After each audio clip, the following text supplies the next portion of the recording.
চলতে যেও না, তাদের পায়ে পায়ে চলতে যেও না। আল্লাহ বলছেন শয়তান তোমাদের চির শত্রু। তাহলে আল্লাহ রাব্বুল আলামিন বললেন পৃথিবীর মানুষ রে, জমিনের ভিতরে যত হালাল জিনিস রয়েছে, যত পাক জিনিস রয়েছে, ওই জিনিসগুলোই তোমরা খাও, আর তোমরা শয়তানের ইত্তেবা করো না। শয়তান তোমাদের চির শত্রু। এ শয়তান তোমাদের কোনদিন না কোনদিন তোমাদের ক্ষতি করবে। শয়তান কোনদিন না কোনদিন তোমাদেরকে একবারে বিভ্রান্তিতে ফেলবে। তাই তোমরা শয়তানের ইত্তেবা কোনো সময় করো না।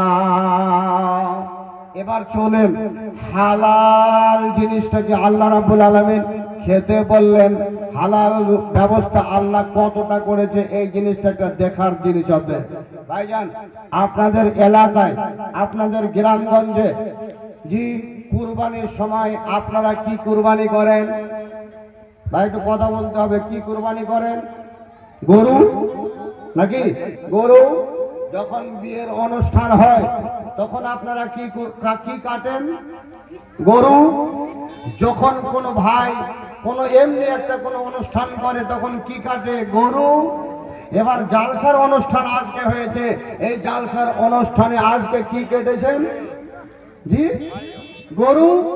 তাহলে জালসার অনুষ্ঠানে গরু, কুরবানির দিনে গরু, বিয়ের অনুষ্ঠানে গরু, এমনি কোনো অনুষ্ঠান করলে সেখানে কাটেন গরু।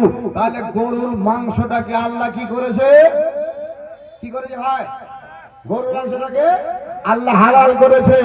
এই গরুর মাংস আপনি সব জায়গায় খাচ্ছেন। এবার আপনাকে প্রশ্ন হলো, গরুটাকে আল্লাহ যে হালাল করেছে, এই গরু যে গায় হয়, সে গায়টা বছরে কয়টা বাচ্চা জন্ম দেয়? ভাই কয়টা? ওই ছেলেটা দেখে ভাই দেখাচ্ছে একটা। তাহলে একটা গাভীতে এক বছরে জন্ম দেয় একটা বাচ্চা। সেই বাচ্চাটা আবার বেটাও হতে পারে, বাচ্চাটা আবার বেটিও হতে পারে, বাছাও হতে পারে, বাছিও হতে পারে। এটা কোনো মানে বলা যাবে না কি হবে। তাহলে গরুটা এক বছরে একটা বাচ্চা জন্ম দেয়। আর এই গরুটাই আপনারা অনুষ্ঠানে, কুরবানিতে, আপনারা মুসলমানিতে, বিয়ে বাড়িতে এবং এই কি বলছে কুরবানিতে, তাছাড়া আবার দিনের বেলা একটা জায়গাতে কসাইরা কমসে কম 10টা-20টা গরু জবাই করে। তাহলে এরকম বিহারের মাটিতে, তারপরে আমাদের বাঙালির মাটি থেকে দিনে না হলো লাখ লাখ কিংবা হাজার হাজার গরু জবাই হয় একটা দিনে। আর এগুলো মুসলমানরা খায়।